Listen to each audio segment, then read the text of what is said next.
And, you know, many times, I preached on this a few years ago, and when people ask about it, when you say Zacchaeus, they either get this kind of dumbfounded look on their face, Zacchaeus, or they break out into song.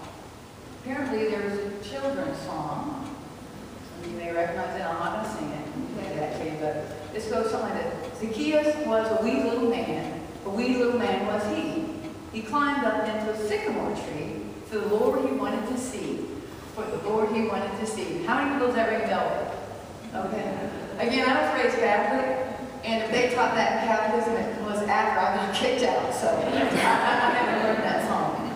But even though Zacchaeus was mentioned one time in the Bible, there's 10 short verses, they wrote a song about it. And even though it's a children's song, I think it tells a lot about the importance and the great message that's behind this.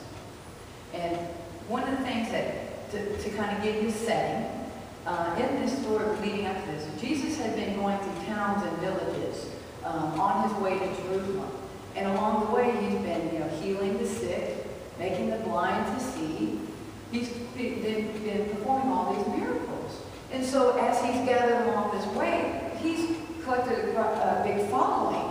So that by the time he gets to Jericho, where this setting takes place, he's got a bunch of people around him.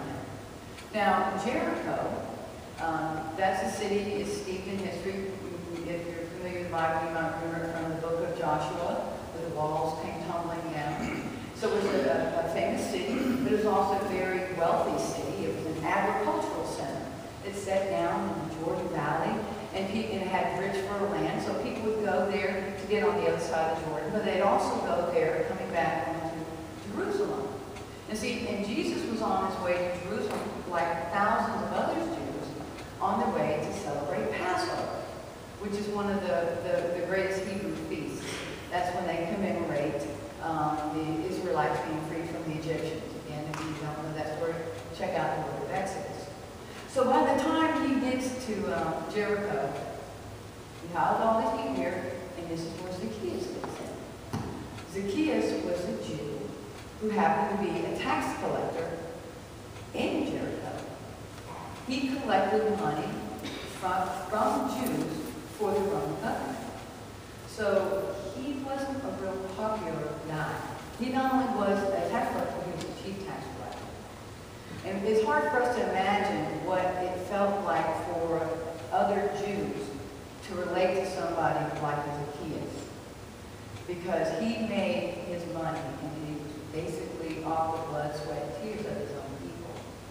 So Zacchaeus would have experienced a number of things. He would have been an outcast from his family. He would have been cut off from his family. He would have been no longer open to worship in the synagogue, and kicked out of the synagogue. And he would have been considered an outcast from society. Does that ring a bell for any of us? Has that happened to any of us here? So Luke doesn't tell us exactly why Zacchaeus wants to seek out Jesus, but he does. Now maybe it's because of curiosity. Maybe he's getting caught up in all the excitement. Maybe he's tired of being alone and being an outcast. Or maybe Zacchaeus is answering that deep-seated call that's within each and every one of us to seek out God and to seek Jesus. But see, Zacchaeus has a little problem. It's a great big crowd, and he's short. It would take a big challenge nowadays.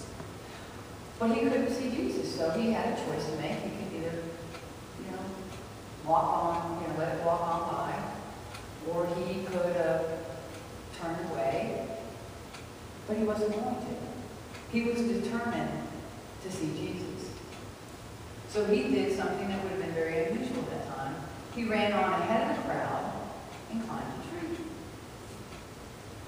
How many of us have climbed a tree in the past year?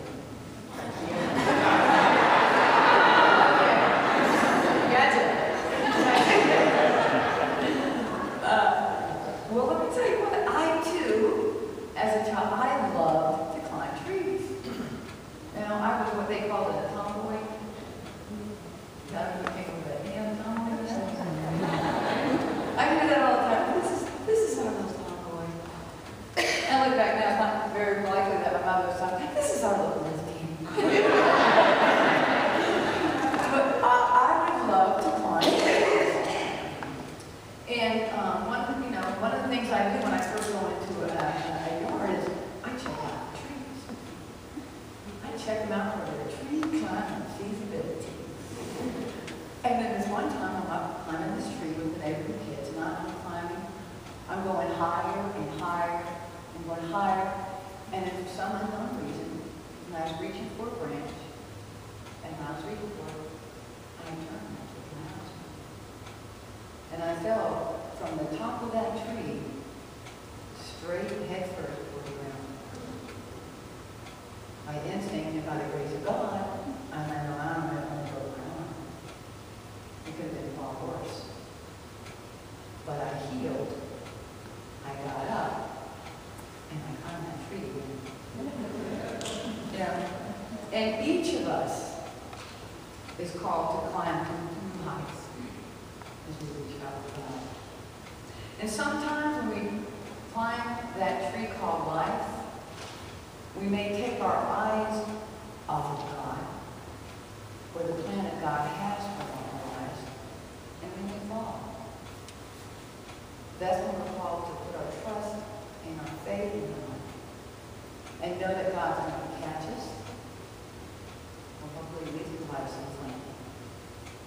You know, and sometimes when we climb that tree called